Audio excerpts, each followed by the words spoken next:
Evangelho de Mateus, capítulo 7, a partir do versículo 24.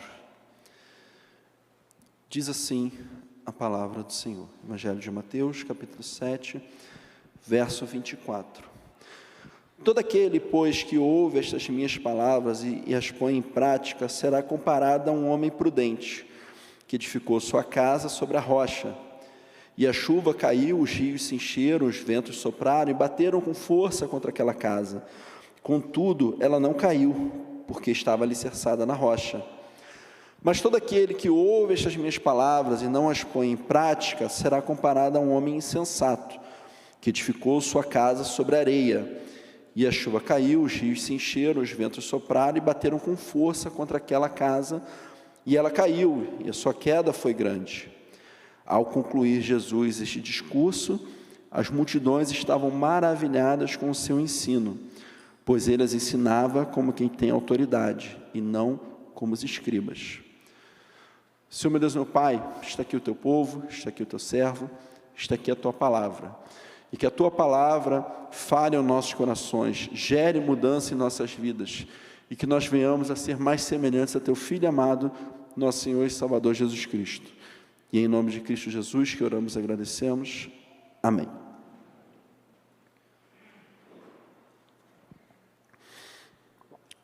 Doze anos é o tempo que o Ministério de Juventude Pode Crer, JPC, está celebrando exatamente no dia de hoje. No dia 25 de janeiro de 2014, alguns jovens se reuniram e organizaram este ministério. E eu louvo muito a Deus pelo privilégio de estar aqui esta noite comemorando esse aniversário e muitos outros, se assim Deus desejar. Bom, mas o que esse texto fala aos nossos corações? O que esse texto tem a dizer no aniversário de um ministério de jovens e, obviamente, também para a igreja? Eu confesso que a ideia de nós comemorarmos também hoje foi dos irmãos, né? Porque ano passado a gente viu o Ministério dos Homens comemorando aqui, o Ministério das Mulheres. Aí quando a gente foi fazer o planejamento para esse ano, os jovens viraram: pastor, a gente também quer comemorar com a igreja. Então, por isso, nós estamos aqui nessa noite. Mas o que está acontecendo aqui? Esse trecho da palavra de Deus, que nós acabamos de ler, é a parte final de um dos momentos mais famosos do ministério de Jesus, o Sermão da Montanha. Então, nesses versículos que lemos, né, do 24 ao 29, Jesus ele está concluindo, ele está fazendo um fechamento daquilo que ficou conhecido para a cristandade como o Sermão da Montanha. E eu confesso que quando eu estava orando, né, pedindo a Deus a direção, pedindo a Deus um texto, pensando que estaríamos comemorando o aniversário do Ministério de Jovens no culto público, com todos os irmãos de todas as idades, eu lembrei de uma frase que eu ouvi de um pastor amigo meu. Existem alguns pastores amigos meus que a gente procura se encontrar uma vez por mês, né? Ano passado, acho que nos encontramos 4 ou 5, a gente está mal. Mas a ideia é a gente, pelo menos uma vez por mês, sentar, conversar, compartilhar as tristezas, as alegrias, né? Eu lembro que no seminário muito era falado: olha, pastor tem que ter amigos, tem que conversar com outros pastores, e a gente se encontra de vez em quando. E normalmente nessas reuniões eu sou o júnior, eu sou o mais novinho, eu sou aquele, né, que está chegando agora, apesar de ter 10 anos de consagrado. E da última vez, ou penúltima vez que nos encontramos, um dos pastores compartilhou um problema muito grave, uma situação complicada, delicada, e eu olhei assim e falei: rapaz, o que você vai fazer diante disso? Aí ele: eu não vou fazer nada. Eu falei: mas como assim? Ele: cara, eu não vou esquentar a cabeça com isso. E aí ele falou uma frase que me marcou profundamente. Ele disse: meu amigo, hoje eu tenho mais passado do que futuro. E aí eu ouvi aquilo e falei: caramba, com quantos anos será que eu vou olhar para a minha vida e vou falar: eu tenho mais passado do que futuro, né? Eu não sei, ano passado eu fiz 40, né? Mas sexta-feira eu me pesei e eu estou com 126 quilos, então eu acho que, não sei se eu não me cuidar, não sei se eu vou viver muito não. Mas o fato é, em que momento da vida a gente olha e fala assim, não, a partir de agora eu tenho mais passado do que futuro. A partir de agora eu não vou esquentar mais a cabeça com determinadas coisas, a partir de agora eu vou focar só em Jesus e o resto, que seja o resto. Eu não sei, eu tenho 40, eu acho que dos 80 eu passo, assim espero, né? Mas vamos colocar nas mãos de Deus. O fato é que esse trecho da palavra de Deus, ele é um trecho que fala muito ao meu coração. E ele tem alguns detalhes que a gente precisa se atentar a eles. Primeiro, esse trecho da palavra de Deus, ele não é para todo mundo. Aí você fala, como assim, pastor? Esse trecho da palavra de Deus não é para todo mundo? Não, ele é para mim, ele é para você, mas ele não é para todo mundo, porque se você ler o texto aqui, o versículo 24 está escrito assim, todo aquele, pois, que ouve estas minhas palavras e as põe em prática, será comparado a um homem prudente, coisa e tal. E o versículo 26, mas todo aquele que ouve estas minhas palavras e não as põe em prática, será comparado a um homem insensato. Ou seja, esse trecho da palavra de Deus, ele é para quem conhece a Deus. Ele é para quem ouve a palavra de Deus. Ele é para alguém que sabe quem Deus é. Ué, pastor, Deus faz diferença? Faz. Em Lucas, capítulo 12, versículos 47 e 48, está escrito assim, o servo que conhecia a vontade do seu Senhor e não se preparou, nem agiu conforme a sua vontade, será castigado com muitos açoites. Mas o que não a conhecia e fez coisas que mereciam castigo, será castigado com poucos açoites. A quem muito é dado, muito será exigido, e a quem muito se confia, mais ainda se pedirá. Então, o que isso quer dizer? Quer dizer que o juízo de Deus sobre aquele que conhece a sua palavra, que conhece a Deus e que se relaciona com Ele, ele é maior do que sobre aquele que não conhece a palavra de Deus. Em 2 Pedro, capítulo 2, verso 21, está escrito assim, porque lhes teria sido melhor não haver conhecido o caminho da justiça, do que depois de conhecê-lo, darem as costas ao santo mandamento que lhes havia sido dado. Desse modo, aconteceu-lhes o que diz este provérbio verdadeiro, o cão volta ao seu vômito e a porca lavada volta a revolver-se no lamaçal. Nós que conhecemos a palavra de Deus, temos uma responsabilidade muito grande com nós mesmos, porque é isso que Jesus está dizendo. Ele diz, todo aquele, pois, que ouve estas minhas palavras. E aí é muito interessante que Jesus ele faz uma diferença entre a rocha e a areia. Qual que é a grande diferença entre a rocha e a areia? Quando eu estava pesquisando a respeito desse sermão, e eu estava lendo os comentários bíblicos, um comentarista citou uma história que eu achei muito interessante. Ele disse que nos Estados Unidos, em 1992, houve um grande furacão na Flórida, o furacão Andrew, né? E em uma determinada região lá, só uma casa sobreviveu.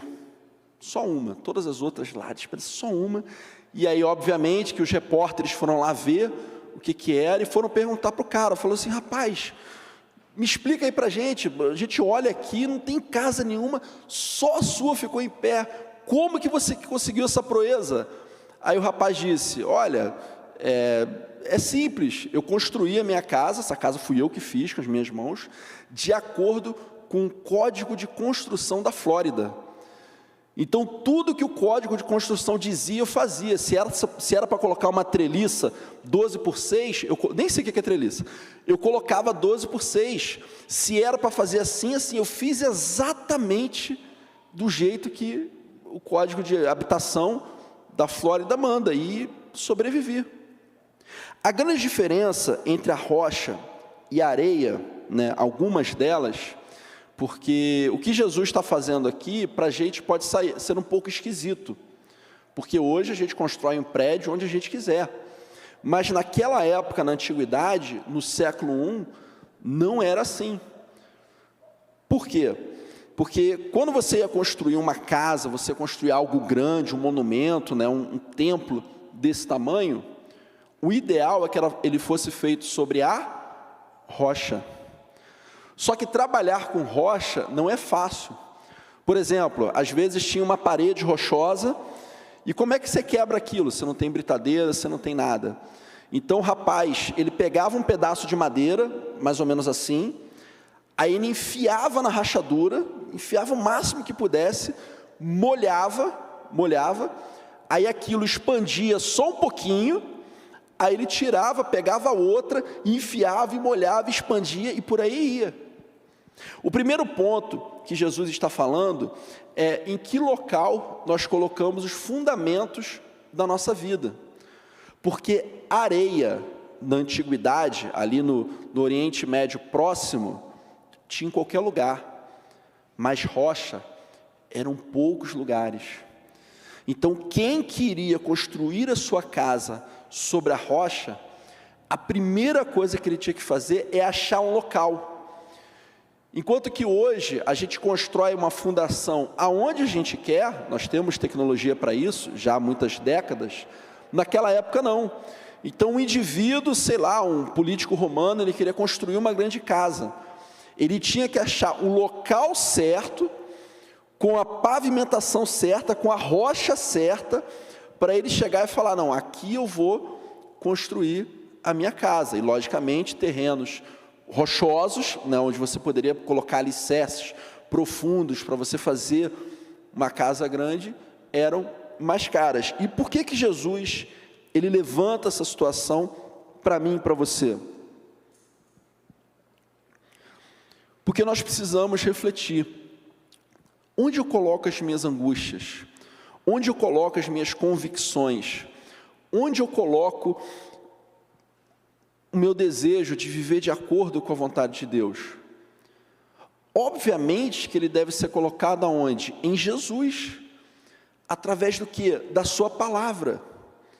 Eu lembro que certa vez um adolescente de outra igreja, ele assistiu um vídeo falando, sei lá, de 10 tipos de anjo. Aí ele me mandou, pô, pastor, olha isso aqui, vê, e aí me diz o que você acha. Eu fui assistir o vídeo ruim pra caramba. Aí ele, e aí, o que você achou? Eu falei, rapaz, a Bíblia fala de anjo, fala de querubim, lá em Ezequiel, fala de serafim, lá em Isaías, e fala sobre o arcanjo Miguel, em Apocalipse, em Daniel, alguns textos, e o anjo Gabriel, e acabou, é isso que a Bíblia diz. Não, pastor, mas o que ele falou é interessante, é legal, não sei o que. Eu falei, olha, eu fico com o que a Bíblia diz, é o que a Bíblia me ensina, ela é a base. Se alguém fala de alguma coisa, que a fonte é vozes da cabeça dele tudo, aí é com ele, eu não tenho nada a ver com isso, eu estou te expondo o que a Bíblia diz. E a sua vida, a minha vida, a nossa vida cristã, ela precisa ser alicerçada, acima de tudo, em quem? Em Cristo. Então não faço mais o que eu quero fazer, eu faço aquilo que Cristo quer que eu faça. Eu não amo da forma como eu quero amar. O próprio Senhor Jesus, ele fala, gente, os fariseus, eles amam aqueles que os amam, todo mundo faz isso, mas vocês precisam amar até os seus inimigos. Tem alguém que te importuna, tem alguém que te chateia, tem alguém que faz mal a você, e você quer amar essa pessoa, é simples, começa a orar por ela. Deus abençoa essa pessoa, Deus protege essa pessoa, Deus derrama bênçãos sobre a vida dessa pessoa. Porque ser cristão, tentar ser cristão, sem ter Cristo como fundamento, é um ledo engano, é viver uma vida cristã vazia. Há algumas décadas foi lançado aquele livro, Em Seus Passos, o que faria Jesus? Só o título dele já me abençoa. Está comprado lá em casa, um dia eu leio. Mas o princípio é maravilhoso. É eu estar diante de uma situação e não fazer aquilo que eu quero, não obedecer à minha carne, mas obedecer a quem? A Cristo. Por quê? Porque Ele é a minha rocha. Todo aquele, pois, que ouve estas minhas palavras e as põe em prática, será comparado a um homem prudente que edificou sua casa sobre a rocha. E a chuva caiu, os rios se encheram, os ventos sopraram e bateram com força contra aquela casa. Contudo, ela não caiu, porque estava alicerçada na rocha. Nós, como cristãos, podemos e devemos estudar muito a Bíblia. Inclusive, ano passado, aqui, todo mundo que leu a Bíblia toda no ano de 2025, pôde vir aqui e recebeu um certificado, e glória a Deus por isso. Inclusive, se você quiser receber esse ano, ainda está em tempo, a gente está em janeiro, então, só pegar firme aí. Mas o fato é que nós, além de sabermos o que fazer, nós precisamos praticar. E eu te digo, meu amigo, isso não é fácil. Poxa, pastor, o senhor está me chamando para fazer algo que não é fácil? Estou, porque eu também estou nessa. A gente precisa olhar para Cristo e falar assim: o Senhor é a minha rocha. Eu não tenho motivo nenhum humano para fazer isso aqui, mas o Senhor está me dizendo na sua palavra, a chuva caiu, os rios se encheram, os ventos sopraram e bateram com força contra aquela casa. Contudo, ela não caiu, porque estava alicerçada na rocha. Quando eu vivo uma vida de acordo com a vontade de Deus, quando os princípios, os fundamentos de Cristo são os meus princípios, tudo na vida fica mais fácil, tudo na vida fica mais leve. Pastor, o senhor não sabe pelo que eu estou passando, eu estou passando pelo problema X, Y, Z, eu não sei, mas uma coisa eu sei: quem é Cristo? E Cristo é aquele que me diz: coloque em primeiro lugar os meus princípios, faça o que eu mando, que tudo ficará mais fácil. E o texto continua: mas todo aquele que ouve estas minhas palavras e não as põe em prática, será comparado a um homem insensato, que edificou sua casa sobre areia. E a chuva caiu, os rios se encheram, os ventos sopraram e bateram com força contra aquela casa, e ela caiu, e a sua queda foi grande. O meu desejo essa noite é que cada um de nós possa colocar Cristo como sua própria rocha. Às vezes a gente tem um problema e a gente quer atacar o problema em si, quando na verdade, muitas vezes, o maior problema das nossas vidas é o nosso relacionamento com Deus. Que é isso, pastor? É verdade. Às vezes um mau relacionamento com Deus, às vezes um relacionamento não sadio, vai gerar uma série de problemas. Aí eu quero resolver os problemas aqui, quando na verdade ele está aqui. É igual você ter um vazamento em casa. Vazamento em casa, o que você tem que fazer? Tem que quebrar e resolver o vazamento. Adianta ficar colocando pano lá todo dia? Adianta ficar colocando balde lá todo dia? Não adianta. Por isso, nessa noite, que Cristo seja a nossa rocha. Eu me converti no dia 10 de setembro de 2006, então vai fazer 20 anos que eu caminho com Cristo, e foi a melhor decisão que eu tomei na minha vida. Não tem coisa melhor. Quando eu estava preparando essa mensagem, a minha oração, o meu desejo, era que todos aqueles que ouvissem pudessem reafirmar o seu compromisso com Cristo, tomar uma decisão de viver de acordo com os seus fundamentos. Porque no fundo, eu acho que talvez para metade ou para a maioria dos irmãos aqui, eu não tenha falado nada de novo. Nada que você não tenha ouvido em algum momento da sua vida cristã, até porque talvez você tenha mais tempo de vida cristã do que eu. Mas o que eu estou fazendo aqui nessa noite é lançando um desafio de você com você mesmo, de você com Deus, para poder falar: Senhor, eu quero viver de acordo com a tua vontade. Aquele pecado que eu aceito no meu coração, aquela prática para a qual não esquenta a cabeça, eu quero abrir mão dela e eu quero viver em santidade. Abaixe sua cabeça, feche seus olhos, vamos orar nesse momento. E se ao final da oração você de fato desejar viver mais de acordo com a vontade de Deus, que você fale amém, mas não como um amém automático, como um amém com quem de fato está assumindo um compromisso com Deus, dizendo: Senhor, é a tua vontade, é o teu fundamento, é a tua rocha que eu quero para a minha vida. Senhor meu Deus, muito obrigado pelo privilégio que temos de nos reunirmos como teus filhos, como irmãos, para podermos prestar culto a Ti, para podermos louvar e engrandecer ao Teu nome. E eu quero te pedir, ó Deus, que tudo aquilo que foi pregado, que foi cantado e que ainda será, gere mudança em nossas vidas, ó Deus, que nós possamos viver de acordo com a Tua vontade, que o caráter de Cristo seja cada vez mais forjado em nós, e que nós possamos viver de acordo com a Tua vontade, por amor a Ti, agora e para todo sempre. Sê conosco, Pai, obrigado por tudo, é o que te peço e agradeço em nome, por amor de Jesus, amém.